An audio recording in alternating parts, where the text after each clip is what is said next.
Hey, what's poppin', PBO people? It's Ben back again. You know what it is. It's time for the playoff review series. We did Neon last time. We're up to Crystal this time. Let's just jump right into it. So Crystal is a brand new division in the PBO for Season 9. Here are the rosters. I think we can just kind of jump right into the playoffs. Here is the leaderboard for the season. So this is what the league looked like, 1 through 8 seed. We have Kowtow of the Columbus Conkelders, Caleb, Klecker, Bam of the Adelaide Scissors. Holy cow. 1, 2, 3, 5, 4, and 4 teams, huh? That's kind of crazy, if you ask me. Getting in at 4 and 4 minus 9, I mean, this is actually ludicrous. That's very rare to happen. But Kowtow, so these top 3 clearly had an above and beyond season. They should be heavy favorites. Palfin going 15 and 0. Wow. Alright, well, I'm ready to jump right into it. First game, we got Klecker versus the Adelaide Scissors. Alright, so Klecker was one of those aforementioned 7 and 1 teams. He has Tarot Moon, oh, classic combo. These two are doing so well right now in Smoke on Tour. Terra Lando is also really strong. Terra Rapid Strike, pretty strong team all around. Last 3 are like whatever, but everyone before that's really good. And then Adelaide got some good. He has a much worse team. It's like Sun, but can be very scary because Sun can always be very scary. Having Terra Awaken Terra Venusaur is always scary, and gouging in Sun is also good. So we see it is Sun coming with the screens, and Klecker has a much more balanced team.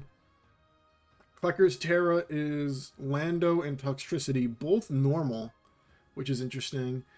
On Adelaide's side, it's a Fairy,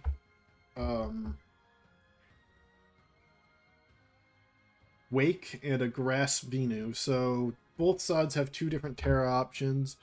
What is the ghost that Adelaide has? Houndstone. Was he worried about like Houndstone? Is that why he's normal? I'm failing to see why he's normal. Yeah, I don't fully see it. I guess we can get right into the game. I think Torkoal lead is pretty standard. Torkoal or Grimmsnarl make the most sense. I could see Latios if you like Scarf, but I don't really know if you need to do that. For Klecker, I would be pretty shocked if it isn't Uxie. I guess it could be Lando as well. Uxie or Lando. Again, all depends on who the Scarfer is. If I had to guess the Scarfer, I would guess Moon, because then Moon could outspeed like a boosting speed Wake, for example, or probably Scarf Moon also outpaces. I mean, we can look at it. Roaring Moon.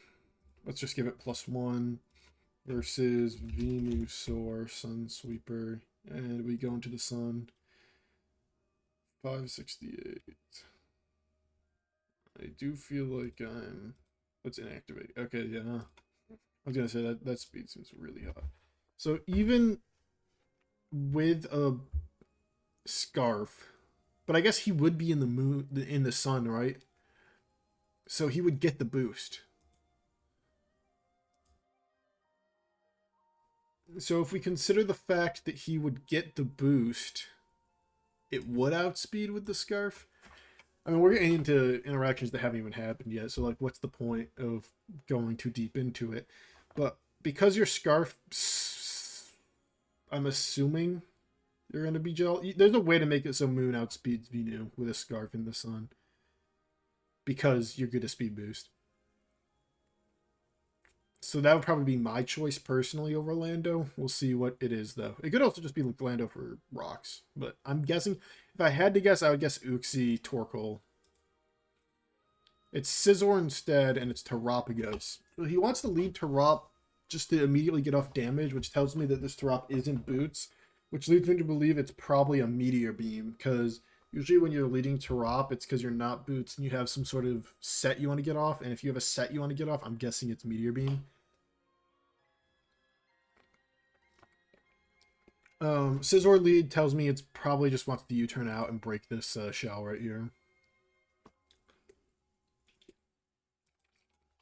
Hard switch. Doesn't want to get potentially caught by a flamethrower, which makes sense, but I'm assuming this is going to be a meteor beam. It's a protect instead. Why, I wonder. That's really interesting. So this is like a defensive, toxic, protect leftover set then. And when the second you see protect, that's what I think. And it makes me think it also might have rocks, but then you really only have Starstorm for an attacking move, which I guess makes sense. So it's knock, so the leftovers are gone. Yep. Toxic, yep. He's got the Lum. Interesting. So he was scared of like a T-Wave maybe, or because obviously when you have Lum on this guy, you're really not scared of Toxic more than anything. I mean, he was scared of like some electric paralysis, probably from Uxie. Some T-Wave action. So it's going to be Aloe on Scizor. Aloe can't really do anything to Scizor. I guess it could burn with Scald, but Scizor can't do anything to it either unless it starts going for like +6 with SDs. Even +2, +2, +4. +4 will probably 2-hit KO, but it won't 1-hit KO. Like with U-turn or Bug Bite or something. So Knock does 22. That's a decent amount. It's going to be a flip. Alright, so Aloe is at, what, 95 now? Because he gets 33 back from regen. Or is it 25 now? Lando comes out. That makes perfect sense. This should be a rocks, pretty standard. Earth power instead. So we're not going for hazards at all. I think that's probably a bit of a mistake with Torkoal on the field. I don't know who your hazard setter is though. If it's not Land, because like you have to go Lando kind of on this, or you can't go Uxie. So that would make sense if Uxie's your rocker instead of Lando. It's just an unfortunate set of circumstances that doesn't let you get your hazard setter in here. It's another knock, just getting some pretty good value, getting all of, so it is a defensive Lando. So we've got like a really fat, kind of no pressure team going on for Klecker here. The pressure's coming from Moon and Toxtricity, and like that's it. Which I don't know if I fully agree with that kind of going into the game against Sun, because you're gonna get, the way to deal with Sun isn't to like defensively try and like withstand it, it's to overwhelm it, because it usually doesn't have the defensive pieces. Like if you look at the team, there's really nothing that take hits on Adelaide's side. It's kind of like a philosophy thing about battles.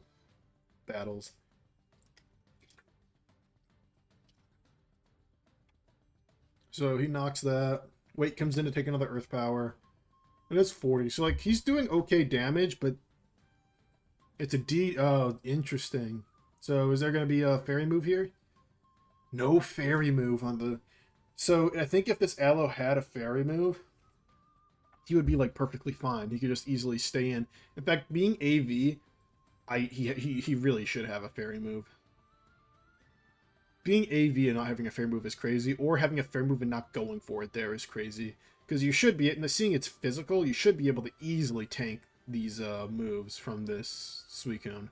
I will say he has no Dragon Resist, so like Outrage, whatever physical Dragon move this thing has, it's going to do it boatload. Yeah, I mean, he already revealed Knock. Going Uxie, who's not even Colbert, to take the Knock, is like you're basically losing your Uxie for free. Yeah, just loses Uxie for free. I think Klecker's messed playing pretty hard here. But Moon comes out, and Moon should outspeed, obviously. Outrage is... Alright, Klecker's playing pretty bad now, in my opinion at least.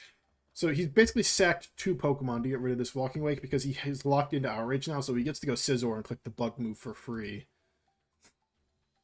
In fact, Grimmsnarl also works, then you take no damage because the Spirit Break will 100% one-hit KO. Just really unfortunate play from Klecker here. I don't fully understand what he was going for with this. And now his like offensive prowess is just completely down the drain. It's Toxtricity. Like he's going to it here. He needs to... Alright, so Throat Spray. He doesn't even have Throat Spray. Is this Specs? Luckily, Klecker still has a chance because, like I said, Adelaide's team's just so much worse. It doesn't really matter. He doesn't get the prediction right, though. Good call by Adelaide. Klecker is playing for sure a step or 2 steps behind so far this match, unfortunately. Tarop comes out, but it's just a free calm mind because uh, he came in on the Landover free. Psyshock does an okay amount. Alright, if he had the leftover still, this would be okay, but he doesn't. Oh, going for calm mind again. I guess it's fine in the end. Body press. I guess for Excadrill? Oh, Tyranitar. It's for Tyranitar. Okay. He was expecting, based on like the Terra. Okay, he was expecting something completely different from what he got. He was expecting like sand, Houndstone stuff, maybe. That's why he's Terra normal on 2 guys. I mean, I get why this is Terra normal for the Boom Burst, but Lando must be Terra normal for like some Houndstone shenanigans. I don't know. Or like the Facade. Lando comes out, but that's not how Psyshock works. It's still going to do a pretty good chunk. And he just gets another one off. So Lando's going to trade with Latios. It feels like Venusaur wins this game. This is going to be a BP. Yep. Scizor doesn't really matter too much anymore. Torkoal finally comes out. I think Venusaur is going to win this pretty definitively. Yeah, you just sack, you go Veno, you growth, and it should be a win. U-turn? Yeah. Good call. That U-turn probably won him the game.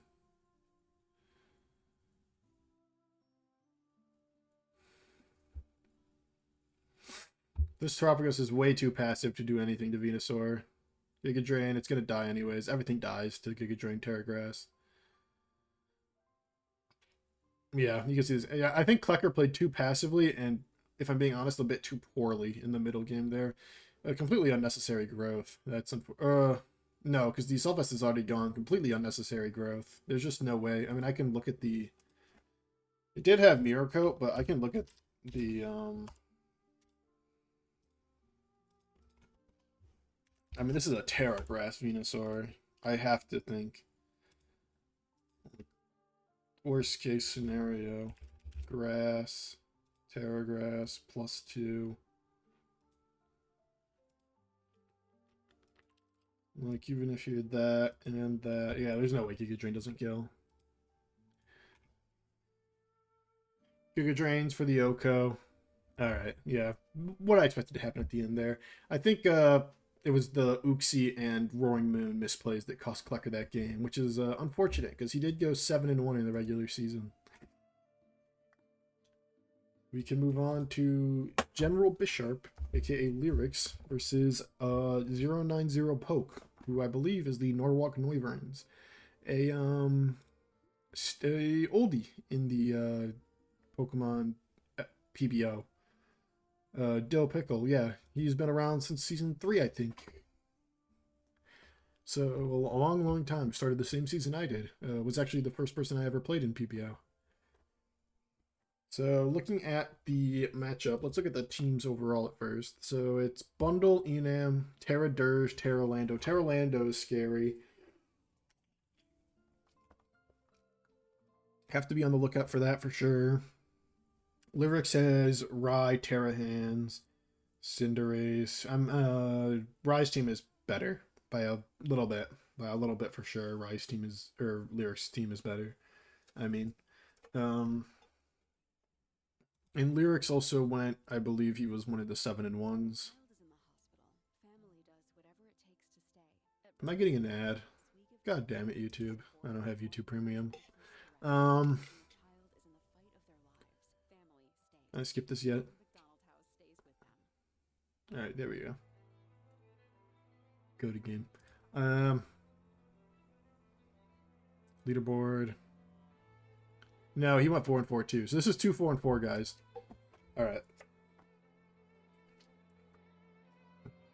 So looking at the game right off the bat, we have a Dragon Dirge, which looks alright into this team. It helps with like Cinderace, for example. It stops you from being weak to Crook, so you could potentially Willow it. Yeah, it stops like Empoleon, perhaps. It's kind of just a nice neutral type, I'd say. Terra Fire Lando. I don't see what the fire helps with. Let's look at Lyric's team. I don't see it. Maybe I'm missing it. It could be to take like a Cinderace Pyro Ball, maybe. I don't know. Or like a Sinistcha Machi Gotcha. But Cinderace could, but it could just neutral Shadow Ball. Water Hands. That makes perfect sense. Helps with Lando. Helps like just be neutral against Enam. It helps with Bird. Forces Delibird to click Freeze Dry, which is weaker than like any of its other moves. Empoleon in general is also a really strong Pokemon. No Darkrai I'm noticing, which is interesting. I feel like Darkrai is a Pokemon you can always bring. So I don't, because you can always just click Hypnosis. I'm guessing he's thinking like it's gonna be a Scarf Enam or something, so like he's gonna get outsped anyways. Empoleon looks pretty good here because it beats Goodra and Delibird, Iron Bundle, and Enam. So like it beating 3 of the Pokemon that you're going up against, and if this Lando Terras, it's still weak to water. So like as long as it's like Shuka, it pretty much beats everything, or it can at least do something against everything here, because it'll also beat Quillfish eventually too, because it has Roost and Quillfish doesn't have Recovery. Let's play the game. If I had to guess a lead, it'd be Cinderace. If I had to guess a lead on the other side, it would be Lando. Yeah, I guess because Lando's because Landorus is Terra, I think it might actually be like Bird or something. Delibird, that is. So it is Cinderace, and it's Dirge. Dirge predicting Cinderace, I guess. Dirge typically isn't a lead Pokemon. Maybe this is telling us it's not Boots because he let it. Usually in these kind of things, when you lead something, it's usually not Boots because you're hoping that you can get it in without the hazards going off. But this should be a Crocodile, I imagine. Or if you want to play it safe, it could also be Empoleon, because you could be worried about a burn, a Willow. Yeah, Empoleon, play it safe. Makes sense. This is going to be a flip now. Oh, it doesn't have flip, which is fine. You don't need to have flip on Empoleon. But you don't want to get yawned, that's for sure. So Goodra comes out. So this is a good position for Poke because Jeezing's a passive piece of shit. This guy sucks. This should probably be Darkrai. Like, regardless of matchup, this should probably be Darkrai because this guy sucks so hard and does nothing in, like, any game. It's Sinistcha, and he gets knocked. So a bit on the back foot so far for Lyrics here. Yeah, the leftovers are gone. I usually like Colbur, but I see why you're not Colburing this, because his Dark type is pretty non-existent on these 6, and looking at the team, I guess it's Low Kicks, but his Low Kicks' knockoff is so strong and can be Terra Dark, and like that's kind of common on Low Kicks. So like you don't want to take it regardless of if you have a Colbur or not. So I get why he's Leftovers, because Leftovers is probably the 2nd most common item on Sinistcha. Quillfish comes out, Stun Spore hopefully. Nightshade, that's good too. Anything neutral that can just do some damage. I like that as a lot actually. Emp comes out. Okay, I see Lyrics' game plan here. Lyrics is playing very, very slow, very passive. Poke needs to put up a spike, like right now, because Lyrics is going to be switching around a lot. Although I do imagine there's either a defog or a court change on the other side. But regardless, because of how Lyrics is going to play this, you have to put up a hazard to get some shit going. Hudra's back. You got like body press or something, or you gonna knock him off? He did have flip turn. He just decided not to do it against the Dirge. Knocks again, which I think makes perfect sense. I would just knock again, stay in, because you don't want to. You want to deny this thing a Sap Sipper, any healing, and you should have Sap Sipper to block the Strength Sap. So yep, Nightshade, Ice Beam, and down goes Sinistcha. Huge. That's really nice. Helps with Lando a lot. Because now everything left is either weak to ground or weak to psychic, which the Lando should have. Ace comes back out. It's going to be a high jump kick. He's going to predict that with a U-turn. So he predicts high jump kick, and Lyrics predicts him to predict that. So he predicts Dirge coming out, and then he goes Emp after Guja. Lyrics is just slowly whittling down this Guja. This Guja is annoying for Lyrics for sure. Jeezing's the option against Hudra now, which is very interesting. He gets knocked. Is he going to switch here now, fearing the steel move? No, he opts to go for the T-Spike. Alright, he's basically reckoning that there's no steel move to be had, pretty much.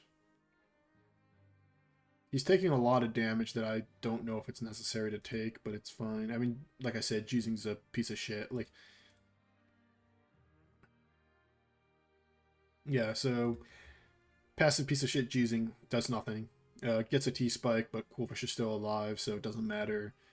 Does like 30% with 3 strange steams to Gudra and fucking dies, even though the Gudra doesn't have a steel move. Probably should have been Darkrai, unfortunately. Cinderace comes out. He just goes straight to it to get rid of the T-Spike, which I think makes sense, preserving the sack. I'm pretty happy with Norwalk's play so far. I think he's playing pretty decently. I think Lyrics isn't playing too horribly, but he's being very slow and passive. But mainly because a lot of his guys are very passive, Jeezing and Empoleon in particular, who are the ones who have hit the field. I think Hands probably had to hit the field faster. Probably against Hudra, if I'm being honest. But there's still a way for him to come back here for sure. Especially because this, like, so he's just gonna, yeah, he's gonna sack Quillfish here, but, so the way, like, Empoleon works in this situation, like, so all of this that we're doing here, and I've had to, like, talk about this before, not necessarily in videos, but just with friends when you talk about draft. All of this, as long as we're assuming that this is, because this is like a Surf flip turn, pretty safe in Empoleon, I'm assuming it's like Shuka with Roost and stuff. All of this is fake. These like Ice Beams, well, the stuff that Lyrics is doing is real. You know what I mean? So what I mean by fake and real is that this Empoleon can heal off this damage. This Quillfish can't. So it's really like Norwalk has done absolutely nothing for the past 2 turns. And instead, Lyrics has gotten a +2 special attack boost on his Empoleon and killed this Quillfish essentially for free. Because this is, like, he's going to Roost here. Yeah. Alright, but he's going to take down with it, which is actually huge. Really nice play by Norwalk to come with him. He didn't expect the D-Bond at all, it looks like. Norwalk's playing pretty well so far. So if you consider recontextualizing, the crunches make sense for luring him into killing the Quillfish, thinking he was safe, to Destiny Bond it. I've seen too many times where people go for damage on something that has healing and the damage like only does like a quarter of the HP, so that you're really doing no damage. But because he had Destiny Bond, it actually kind of recontextualizes to being pretty good for Norwalk. And now Bundle comes out against Cinderace, and as long as you're Scarfed, you're really safe to just click the water move you have. He goes directly to Hands. He clicks Pump. Misses unfortunate for sure, because any hand damage is really nice.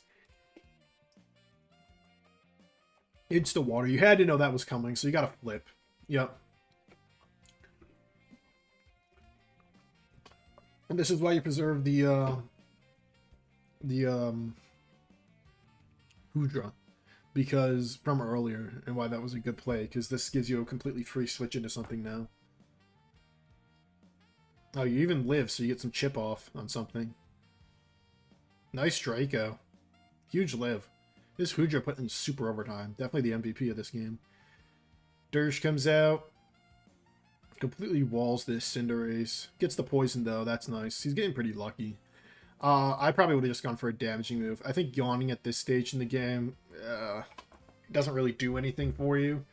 It's like you're up so hard on HP, like it's Crook, Hands, and like this Hands would actually probably be at like 60 if that pump hit.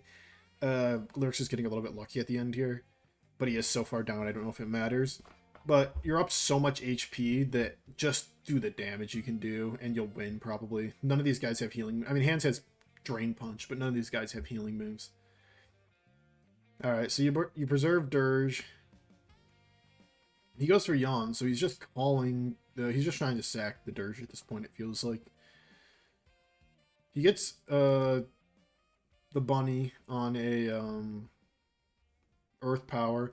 I don't necessarily know if that was a prediction or if he just doesn't have a fire move to really hit Crook with, or like earth power was the best neutral move into all three if he switched.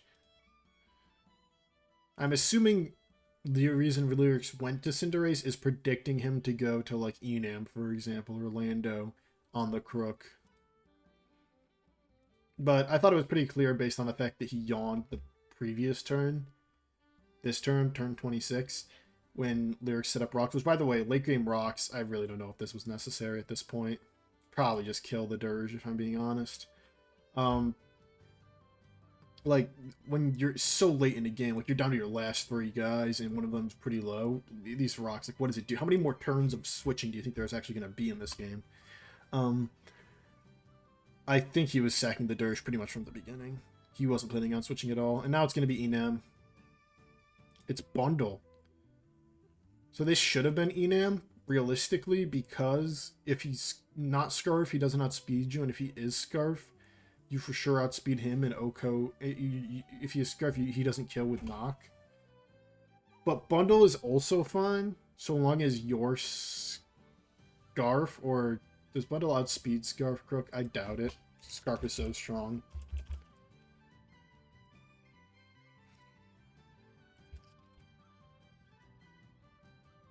Yeah, no, not even close. Maybe Adamant. Nope, not even then. So I'm assuming this. I mean, I've always been, especially since he just took damage. I've always been assuming this Bundle is Scarf. This is going to be a freeze dry, but nothing really that. Huh. So.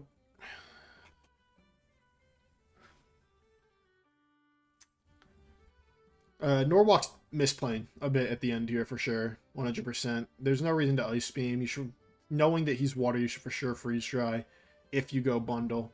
If you go Enam, you wouldn't even have this issue because if you Scarf, then Knock doesn't kill, and I mean maybe Knock does kill.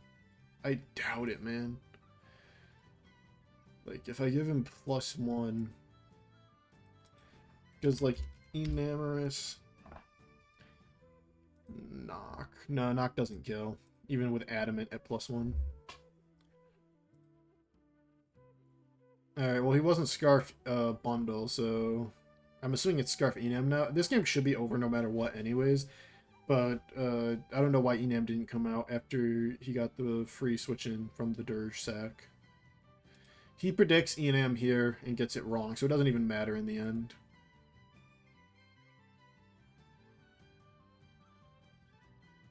So Crook comes out, knocks it out, but Enam gets to come out for free here. Enam ended up being Boots, but it doesn't matter in the end, and it's a cleanup. So a few misplays for Norwalk at the end, but he was so far ahead that what's it called? Lyrics ends up losing anyways. Hands couldn't do it, unfortunately, and he also got this. I know why he heavy slammed. He thought it was a Scarf Bundle, and if it was a Scarf Bundle, then it makes sense to heavy slam for Lando or Enam. Tough game. I think Lyric's team was just a little bit too passive.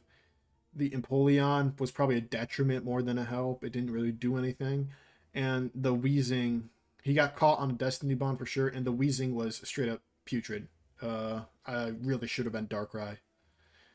Really should have been Darkrai that came. For sure.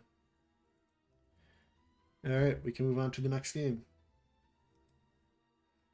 We have Ty the Guy versus Caleb. Caleb was one of the 7-1 guys, I believe.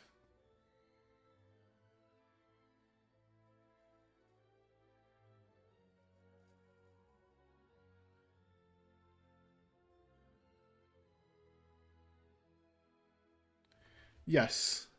Caleb is on the leaderboards, the New York Knickets. He has a backs team with Wogrepon and Terra Cerulege, who's always scary. This team's kind of interesting. I really love Excalibur Slowking as a combo, and I like Wellspring, although I like it much more with Terra. And I'm a bigger fan of Donphan than most. This team's probably a little bit less powerful than some of the teams we've seen, but it's still really strong. And then Ty the Guy, the Glasgow Globros. Oh yeah, I remember. He barely snuck in the playoffs. He was the 7th seed, right? Yeah, 7th seed, Ty the Guy, 4-4 -8, which is a crazy thing to sneak in the playoffs with. Meow Terrachiyu. This team's alright. It's got like kind of a snow element. Both these teams are kind of snow based, which is fun. Battle of the Snow. So looking at the matchup, or definitely, I think bringing Slash makes perfect sense considering we are in a very heavily snow-based game. It is a Terra Jolteon, a Terra Cerulege. Terra Cerulege Dark, probably to take a knock, get a boost against the Meowscarada. It is Terra Jolteon Water, probably to hit Mamoswine. It is Terra Fairy on Slash. I'm not entirely sure why, because Corviknight's the biggest op. It should probably be electric, if I'm being honest. And it's Dark U, which makes perfect sense, because you just want your Dark Pulses to do as much damage as humanly possible. I probably would have chosen Fire, but I get why that's scary, because the ledge could be potentially Flash Fire. Maybe it is Flash Fire Dark, so it just resists bolt, and like Assault Vest, so it just resists bolt use stabs, but I think that's a bad use of Terra here. You want to use it offensively for sure. Cerulege is definitely incredibly threatening. If it gets like a Swords Dance and then the weak boost, it's probably just game over from what I'm seeing, like CC, Bitterblade, Ghost move coverage. You don't even need the Ghost move. CC, Bitterblade, like, obliterates everything. It's game over. On the Ty the Guy side, he really needs to get the Corviknight down. It's a big issue for Slash and Mamo and Meow all together, unless it's like a nasty plot Dark Pulse Meow, which could be cool. So he really needs to apply pressure to that so that he can get his other guys going. And then you, assuming it is like Specs or Scarf, really has to be careful. There's no like clear win con like there is with Ledge for Caleb. You needs to be careful clicking its moves. It needs to like click the dark move most of the time, but when you want because Sylveon's very dangerous, and like Sylveon's pretty free gold because even the Shadow Ball, I mean maybe if it's Spec, Shadow Ball will do over half, but the Shadow Ball shouldn't do over half. But you clicking the like dark move into Sylveon's a bit of an unfortunate turn. It could be like Life Orb, I wouldn't hate that, although I really like Scarf, so you can outspeed the Wellspring and the Jolteon. Let's start the game. He's relying on the Glowking to set up, like the regular Slowking didn't come. He's relying on the Glowking to set up the Snow. I think this could be like, because I don't know why Meow would lead. Meow looks pretty bad here, all things considered. I feel like Wellspring's a pretty good lead for Caleb. On the other side, I think Killo in response to Wellspring maybe could make sense. I also think Mamoswine could make sense, but obviously if you think it's going to be Wellspring, you wouldn't do that. So it is Meow, so that's standard, and it's Corv, so instantly a bad thing for Ty. Obviously, you know, there's some sense to Corv in just the sense that you can kind of scout out what's going to happen. I thought Killo was the best lead for Ty, so I think Caleb has like way better answers. Like, for example, Jolteon with the Volt Absorb is like a way better answer to Killo as well. And this Corv is like problematic for so many Pokemon. And I should have guessed Corv because it's just so safe. You can just U-turn here for free. It's going to be a U-turn from the Meow too. Yep. So there's the U-turn. Do we see a helmet? Yep. Killo, U-turn himself. Yup. Makes sense. Jolteon, perfect answer to Killo. He has to switch out. So Ty's immediately on the back foot from the lead. And this, like, it's going to bleed out for a bit here because this is going to be probably a... This is going to do a lot. This is going to do like 40%, whatever it is. 22. That's very pathetic damage from Jolteon. This is like a fat Sand Slash, maybe. 30. Sandwich is already at half. Yeah, okay, this is like... I mean, this Sandwich is already dead. It's another U-turn. Knock. Alright, so Sandwich goes down for basically nothing. Caleb's like way ahead now. Meow comes out, but this is Corviknight for like completely free. Slowking Galar, so he really doesn't expect Knock to come out. It's U-turn instead. U comes out, U gets a chance to Terra Dark now. You really have to get a hit off. It's going to be Sylveon though. It's Plot, okay. So, he was pretty confident. I want to see that calc. Slowking. Galar. Defensive pivot. Chi. Because this is a Terra Chi U, right? So let's say you Dark. I mean...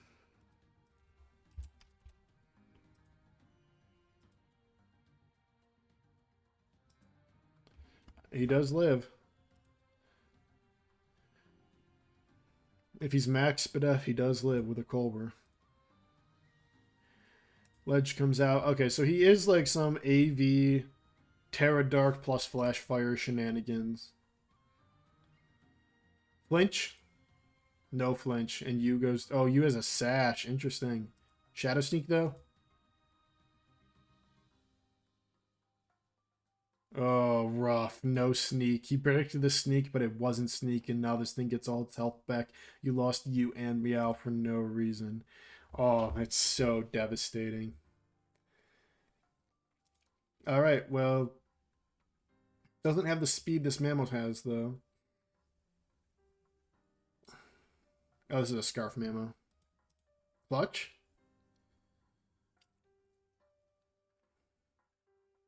Alright, you need some punches. Goes Kilo. U-turn should be the play here from Kilo. Because Jolteon's so free. Yeah, probably should have been a U-turn. Probably should have been Mammo there. He lives at least. That does nothing. He loses gold when he probably should have just gone Mammo, because this Shadow Ball is very weak. This Kilo's not going to do enough. There's too many Spadef guys. You sack you. You have to get a lot of flinches with, like, Mammo. That's the only way you win this. You go Mammo, you click Ice Skull Crash, and you pray for the flinches. Alright, now you go hard. Oh my god, that Specs is shit. Shush!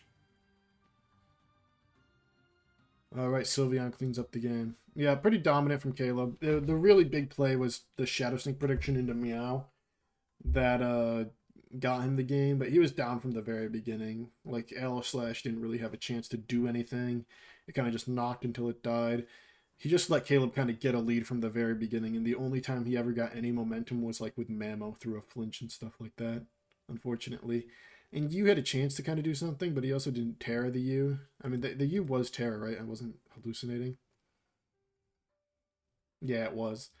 Um, Probably shouldn't have been Terra Kilo. It probably should have been Terra U, to be honest, if you really wanted to apply the pressure.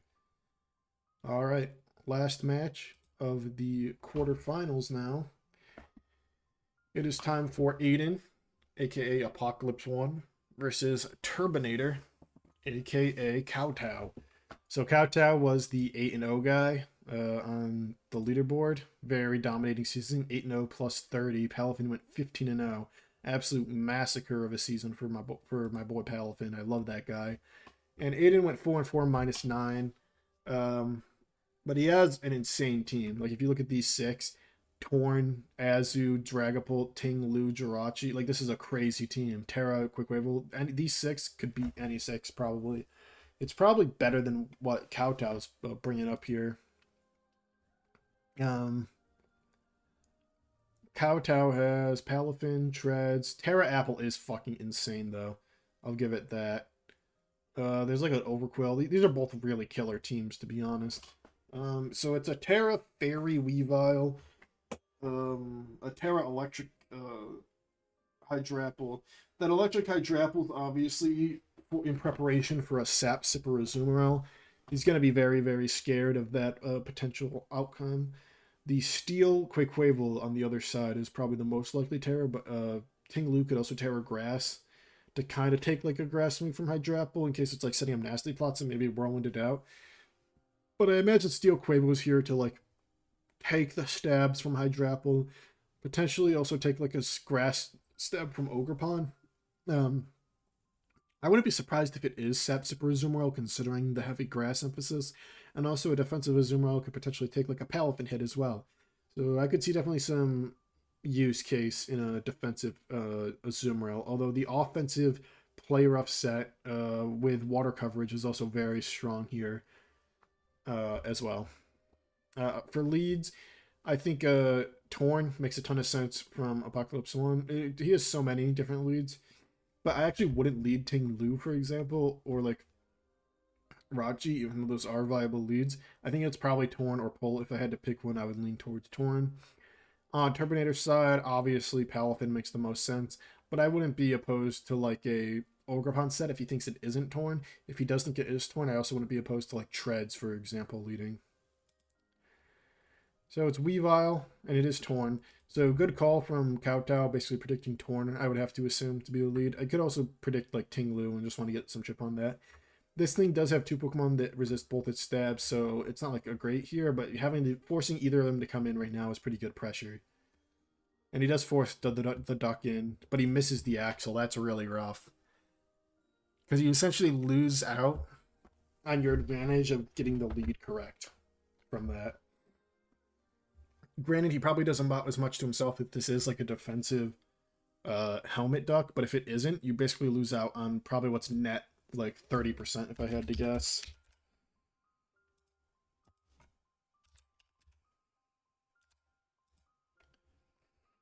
Yeah, like 40, maybe a little bit less if it has some HP, like around 30%, I would have to guess. Like 1/3 of Quaquaval's HP could be gone.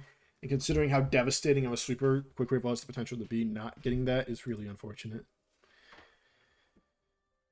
So Hydrapple comes out, it's U-turn. So this is like a defensive kind of, not utility necessary, but momentum-based kind of semi-Weavile check Quaquaval we have going on here, which leads credence to the idea that maybe Ting Lu will be the Terra instead of the Quaquaval.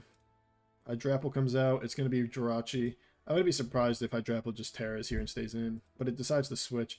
Scared of something, maybe a Trick. Trick would make 100% sense. It's Psynoise instead.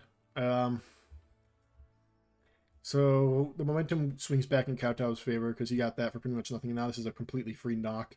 Although this could easily be Colbur and then Thunder Wave, and then Weavile's pretty much dead, which is obviously really bad. But you get like 50 off on Jirachi regardless. And it's Duck. This is a free knock. Yep, 17. All right, so this is, yeah, Rocky Helmet. So you would have taken a lot from if you hit the triple axle. So you can debate whether that's good or bad.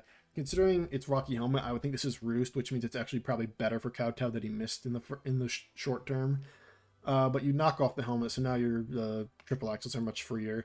But you have to go back to the Hydrapple here. All right, so he triple axles predicting that, which is a really smart play from Aiden. It's like not it's a prediction. It's like one of those I don't know how to like seen it before predictions. You know what I mean? Like a safe prediction because you saw what he went to before. So you know he went to Hydrapple before, so this time you respond to what the check is, which is kind of a safer way to play Pokemon, and it's probably the smarter way to play Pokemon if I'm being honest. So I perfectly get it. You go for U-turn the first time. This time you triple axle, and now you're free to go for like because he for sure has to switch or Terra. Or he can't Terra because triple axle would still kill. He for sure has to switch. You're kind of free to like Aqua Step if you have it here. Ooh. So knowing that he's not going to... I wonder if Kowtow ran the calc and saw that this wouldn't kill, though. Because it's for sure, like, close to max HP based on the knock damage. Or at least has some, like, HP investment. I wonder if he knew this Giga Drain wouldn't kill, and if he knew that Giga Drain wouldn't kill, if he would have... And he also didn't Terra. Ooh, ooh, ooh, ooh, ooh, ooh. Alright, well, he U-turned, so Kowtow doesn't get punished. Based on Giga Drain not killing, I for sure think Kowtow probably should have switched. That was insanely risky to not to do that because you would have lost your Hydrapple, who I think is like your scariest Pokemon in this game. Without Hydrapple, I think you're in like a horrible position. But I guess it works out because now the Duck is super weak and Weavile's way, way better.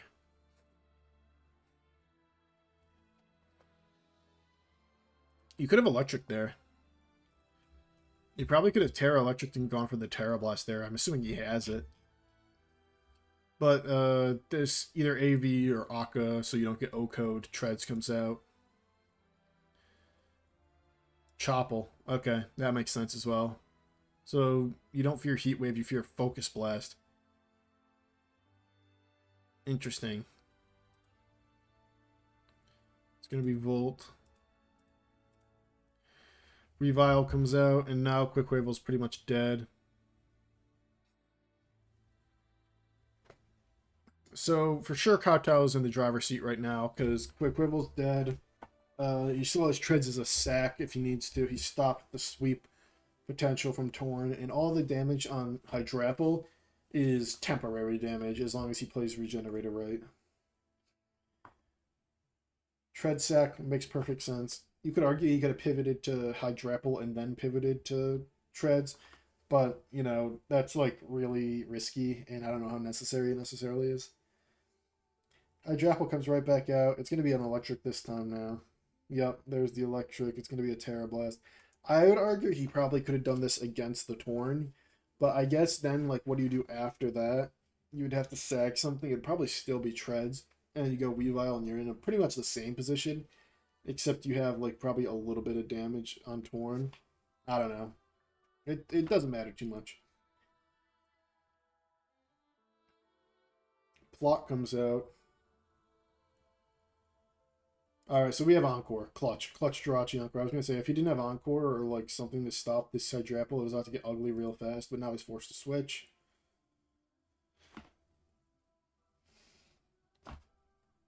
Fez comes out. Fez is a bold choice. I guess he didn't have anything he'd want to take the hit more. I probably would have gone hard Palpin, if I'm being honest. I probably would have gone Palpin and then pivot to Weavile.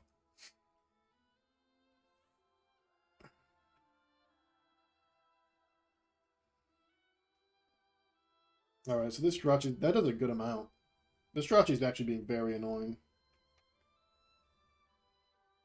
Yeah, it's just tough for Kowtow. He can't beat this. He has to go Weavile. Like, hard. He's just letting it... Yeah, this is like nothing turns and he's losing everything. He still has Regenerator, so that's good. But now he's like gone to the turn... He's choreographed so hard that this is the turn he has to go Weavile that I wouldn't be surprised if he goes for Ironhead here. And he's losing all his HP on Fez as well. Kowtow is losing everything. Any case of momentum he had in this game. Alright, so the Psy Noise comes out. That could have even been an Ironhead, if I'm being honest.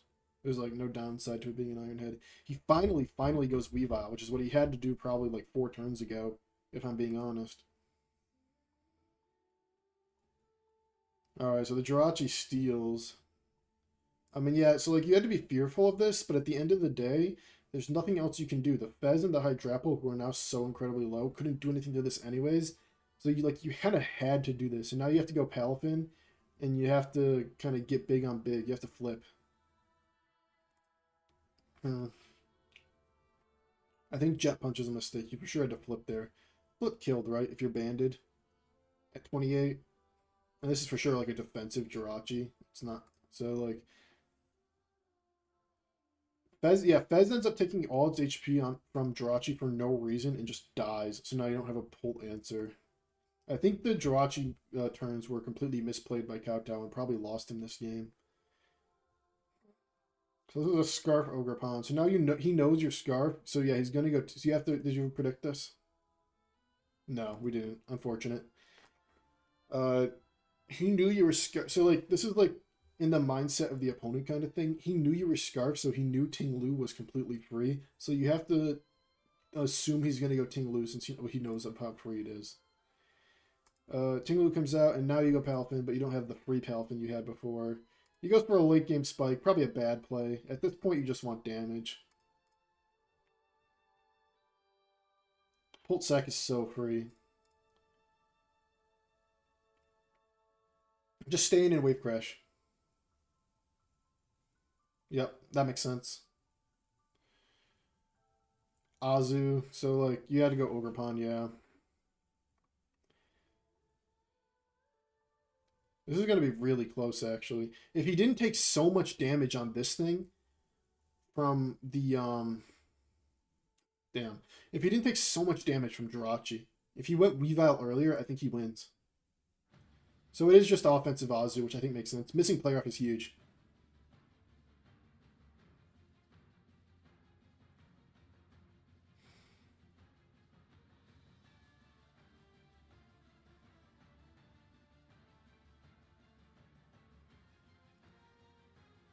I think you go hard. I guess it depends on if you outspeed. If you outspeed, if you have some speed to outspeed this Tinglu on your Hydrapple, you go hard guy for the HP, and then you Giga Drain, and then you live EQ, and then you Giga Drain again, and then you Giga Drain the Azu.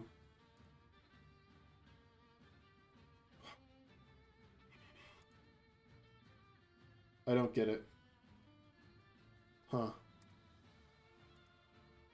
He wave crashes and just takes his own self out. Hmm. I think there might have been a way to win that. I don't know for sure. I mean, definitely in the middle with the Jirachi, there were some misplays. That endgame was interesting. Alright, I think we can move on to the semifinals now. So we have Caleb versus Adelaide. Adelaide was the one who took down Klecker. So now the Caleb's the only non-4-4 guy left. All the people who did really well in the regular season got upset, which is kind of crazy, kind of wild.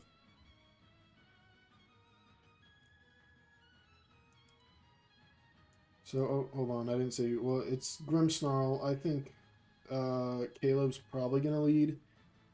I'll say Donphan, but I don't know for sure. Slowking Galar. Okay. I'm getting a lot of these wrong this time. Kind of hard to tell sometimes. I mean, it could be a T-Spike from Caleb, but I kind of doubt it because Venusaur's here, but maybe you want to get Venusaur in an uncomfortable position since it's a win con, you know what I mean? So, in that case, I kind of feel like Grimmsnarl, I mean, if you lead Grimmsnarl, it's typically screens, so I'm imagining that's what's going to go for. So maybe it's screens and then just a poison move for Chip, or just a Chili, expecting like Scizor or something. So yeah, it's screen. T-Wave, actually. That's interesting. Now you're sludge bombing for Chip. T-Wave yourself, so we're just throwing off some paras. Pretty standard stuff. Parting. Scizor comes out.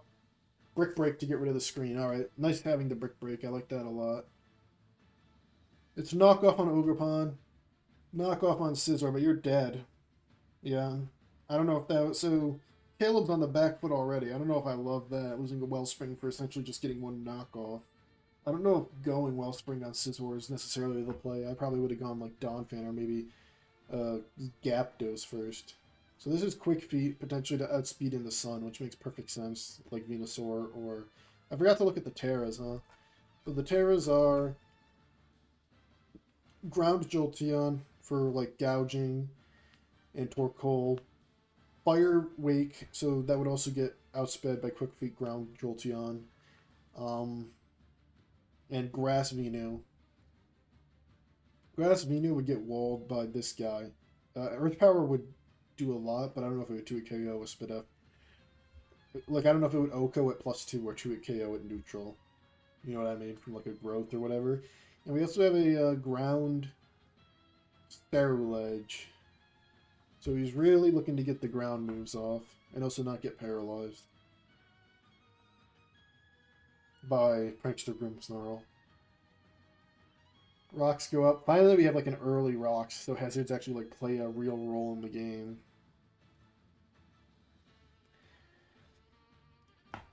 Fan comes out to get a spin off. It's going to get it. But it's going to cost both screens. Parting shot. Is this going to be a Rocks of his own? Knock. That's good too. So this is another like DD or something. Yeah, wow, he really likes this set. Knock himself, so we're getting a lot of knocks. Gapdos comes out, but it's going to get knocked itself. Alright, Caleb's for sure on the back foot so far. He's not getting like a lot of... another brick break for the screen, so he was really prepared for screen's Grimmsnarl.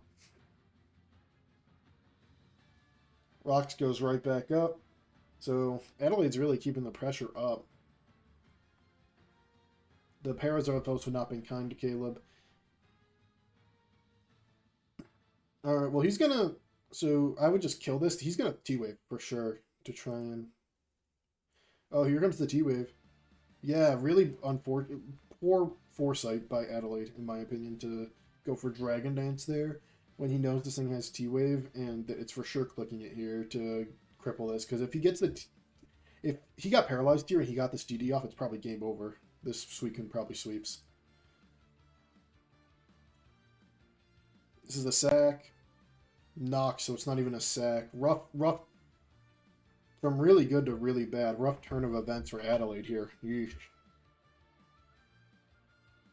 I don't get the knock. The water, he was already knocked.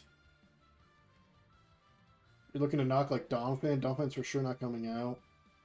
I would have just water moved. Water move was at Oko. It was a free kill, like guaranteed on something. Did you water move here? Why are you Hydro Steam and not Liquidation? Alright, well he just gets Gapdos, so all he really does is take a U-turn for it.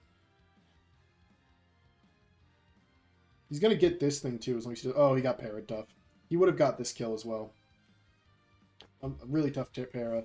I will say, not killing the Slowking really was what caused the downfall there, though. So, like, getting parried is kind of just desserts for having the situation occur the way it did in the first place. You know what I mean?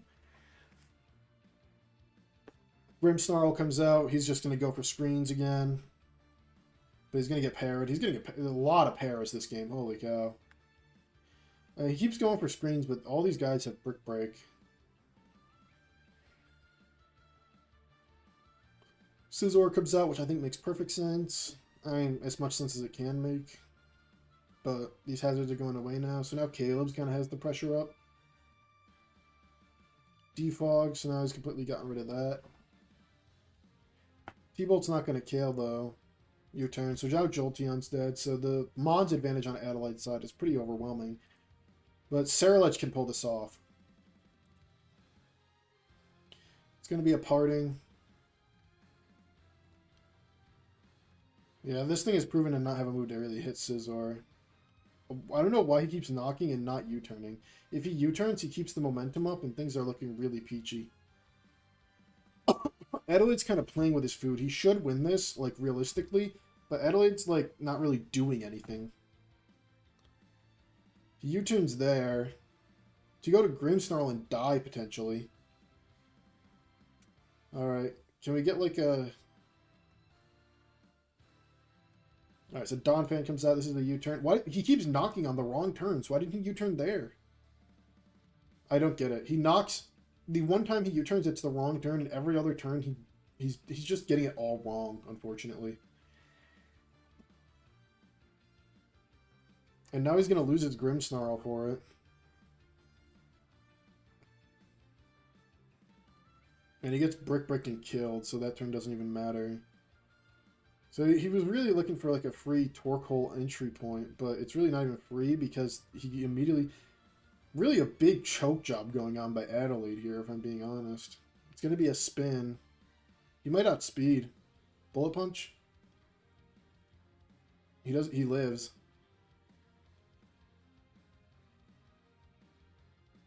He sends out Torkoal to get up the sun. And he's going to lose his Torkoal in the process. Or he's going to lose a ton of HP on Venu. Or rocks go up, actually.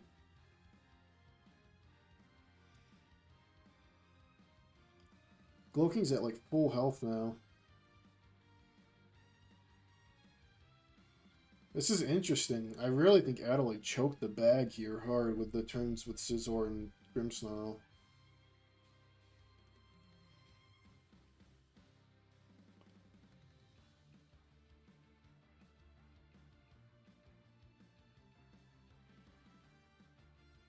And he's gonna get, that's GG's. Right? Because even if he grasses, he's got the boost. Yeah. Ugh, rough one. Rough end game from Adelaide there. I think he misplayed the turns with Glowking a bit. Good on Caleb first to have the sash there. That was clutch. Huge sash. I think because Sun is, I think you sat gouging before Torkoal, if I'm being honest, at the end.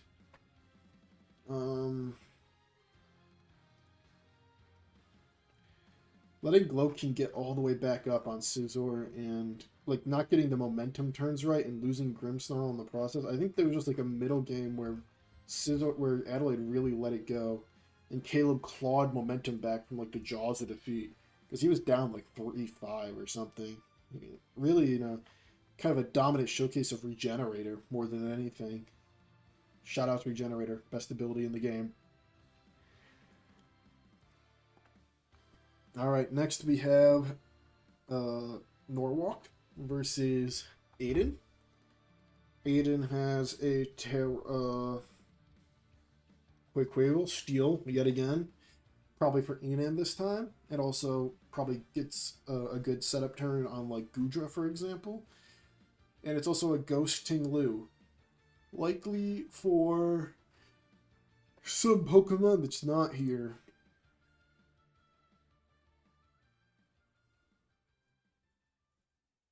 Dusk, maybe? Or maybe Chestnut? I mean, Ghost's also just a good neutral type. Lets you be neutral to, like, Bundle. Lets you be neutral to Enam. On Adelaide's side, or, I'm sorry, I keep saying Adelaide. On Poke's side, on Norwalk's side, we have a Terra Ground, which makes sense.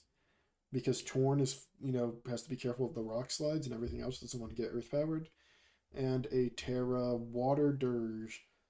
Potentially just a nice neutral type for the Duck, if I had to guess. Is this a Terra PZ? I forget. It's not. Alright, let's get into it. I'm guessing Torn still leads, but it could be like Ting-Lu or Rot, or it could be Ting-Lu. Bundle. Wait, no, Smeargle. Obviously Smeargle on the other side. Torn, Smeargle. Yep, got that one right. So you knock, get rid of the sash. Makes perfect sense. Spore, something has to go to sleep.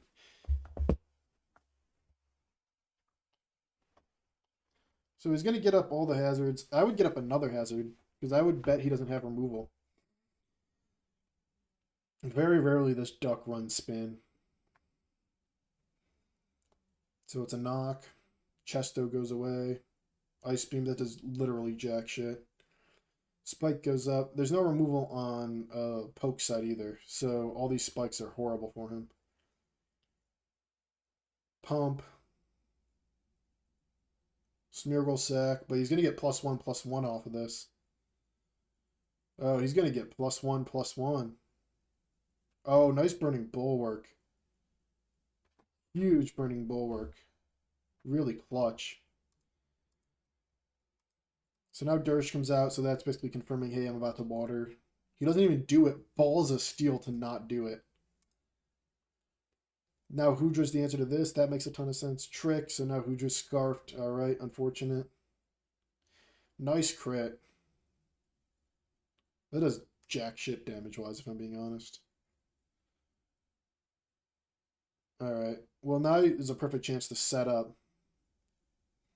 Like, I would go Quavo, and I would click Rapid Spin. Or I would click Aqua Step. I guess with Dirge here, it doesn't really matter.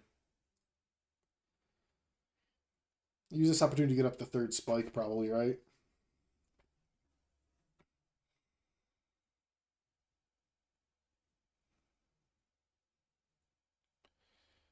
So now you go Enam. That makes sense. Get the kill. He's going to go to the Torn. Wake up. Knock this thing. Boots. Spa down. Alright. Rachi is the answer. It's looking pretty good for Poke, but the 3 spikes makes me think... I guess the only thing taking the spikes is a bundle, because the Dirge is boots. Dirge comes out. Oh, now the rocks are up, so Enam and Lando are going to be taking those. Torn gets burned. This Dirge is pretty annoying. If the Dirge is just like Willow, Torch, Slack, Hex, it should 4-0 after a Terra Waters.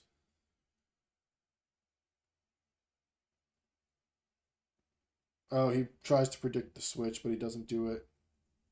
He switches this time and he gets it. Yeah, rough. He's just getting it all wrong. Shuka. So Rachi's at half now.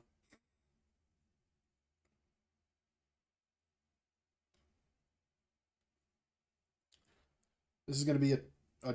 Okay, he's going to sack Duck.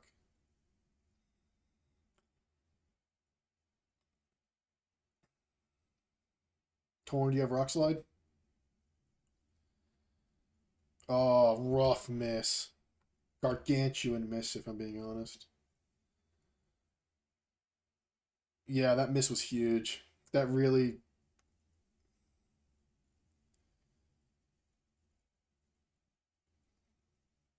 And now your Dirge is low, and... Oh my god, just so bad.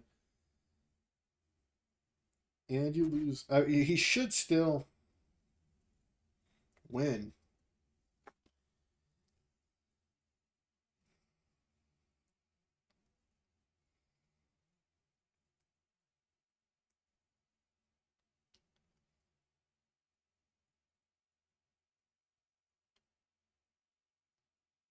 He loses. He loses because he lost the boots and he got a death. Oh, what insane luck! Actually, oh my god, what insane crazy luck! What an in luck chain of events. So, like, so Poke got a bit lucky earlier in this game on stuff that didn't matter that much, like the infatuation and like a crit Draco that didn't really do anything.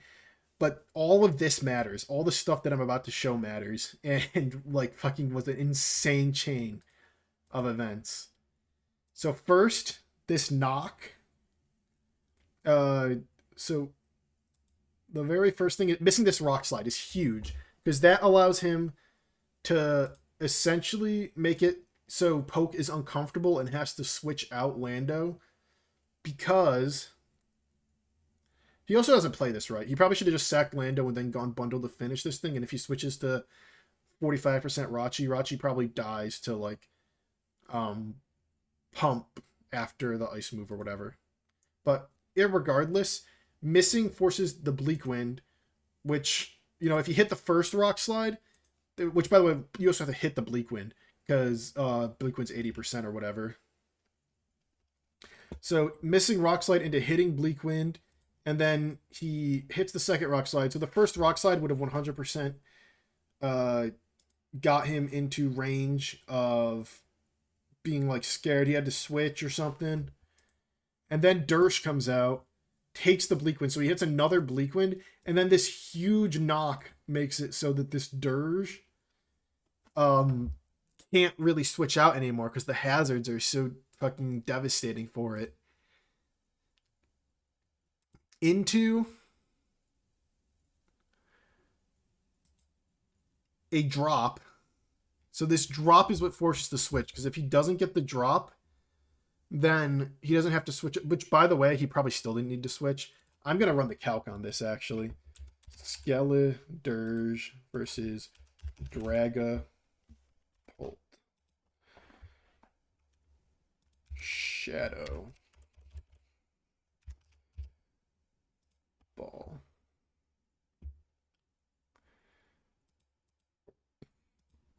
Terra Water. So it does 35. I wouldn't be shocked if this is like specs.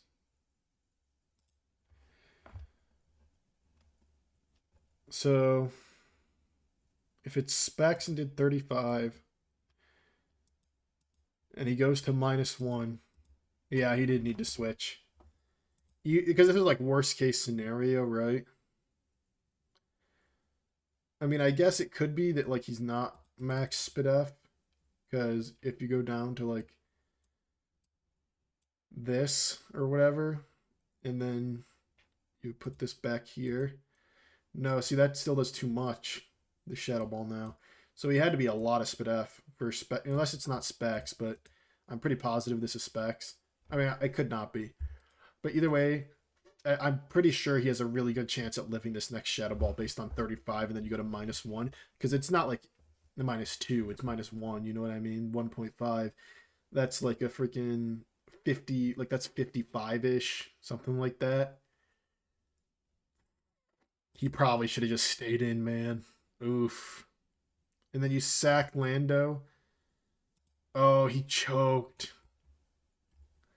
He choked at the end. I mean, and crazy like rock slide miss into double bleak wind hit into shadow ball drop to get the situation where he could win, but Poke also choked switching Dirge out. Wow, Poke should have won that, man. Damn, that's crazy. Poke should have won that. He was in the lead the whole game. Tough times. Tough times out here. All right. So we have the finals. Caleb, 32, versus Aiden, Apocalypse 1. The Icarus City Infernape versus the New York Nickets. Let's get right into it. He's led Torn every time. I wouldn't be surprised if he leads Torn again. It's a Terra Psychic Jirachi Electric Quaquavel. I'm assuming the electric, so like potentially you could set up on Jolteon. Or you could take like a Brave Bird, for example, from Galarian Slowking. Or you could like Terra Blast the Corviknight. That also makes perfect sense. Poison Ting-Lu. That way you could take a hit from like Sylveon, for example. Or if like Ogerpon wants to go for a grass move. Or if you just want to live like one Cudgel. I also get that. I wouldn't be surprised, again, if it's like a Sap Sipper Azu. But again, the damage output might be a little bit too tantalizing for that Azu.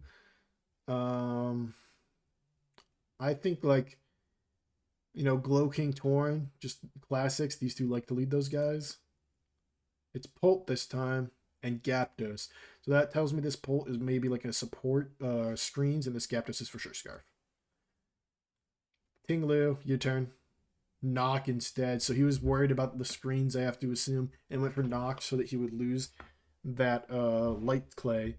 And Apocalypse switches out, predicting that. Corv comes out, rocks, immediate defog. Ruination outspeeds the Corv, so this thing's creeping for sure. Like a 0-speed Corv. U-turn instead of defog, probably a misplay. You really want to get... Rock's early game is so huge, and we're seeing now once we get to like further into this, like now that we're a bit later into like, because we've done Neon and now Crystal, Aiden is the only one who's really taken advantage of hazards so far. No one really wants to like early game go for hazards and have them being an annoyance throughout the whole game, except for Aiden so far, I'd say. Glow King comes out, but he takes chip from rocks. All right, so bit weird playing from. Okay, pretty horrible playing from Caleb. Bit weird. Hold on. Why'd my music stop? I didn't even notice that. Bit weird playing from Caleb in the middle here. Basically takes 70% on Glow King for no reason and goes back to the mon he was already in. This time to defog, I assume. Roost instead. Alright, well this Duck is going to Terra and Swords Dance. Or Aqua Step, that makes sense. Slowking Galar, this thing's going to die and he's going to get the +1.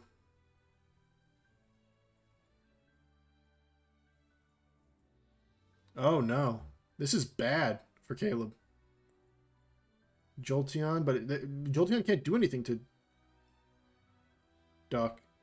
All right, well, it outspeeds because of... Oh, but he lives on one. Oh no. Oh no.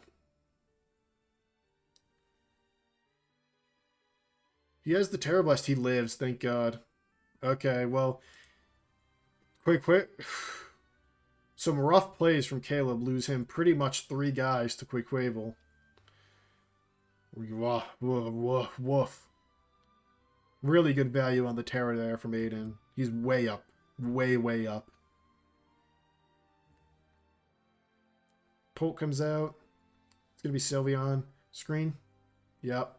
When you saw the lead, you knew it was screens. Shadow Ball predicting Jirachi. It's going to be U-turn. This time it is going to be Jirachi. Oh, is this going to be... Boost? No boost. Oh, I thought it was going to be weakness policy for a second. Calm mind. No, it is set up. Obviously, when you see screens, like I'm assuming this was also set up, this duck. When you see screen, like, this is probably plot torn, maybe Belly Jamazu. When you see screens Polt lead, you gotta assume we're in setup spam territory. Oh, we're stored power. Is this GG? Caleb's just playing super passive. Corv can't do anything. It's too low and it can't do anything to any of these guys. He finally gets a defog off, thank God, but it's a little too late. Knock, but it's not going to do anything.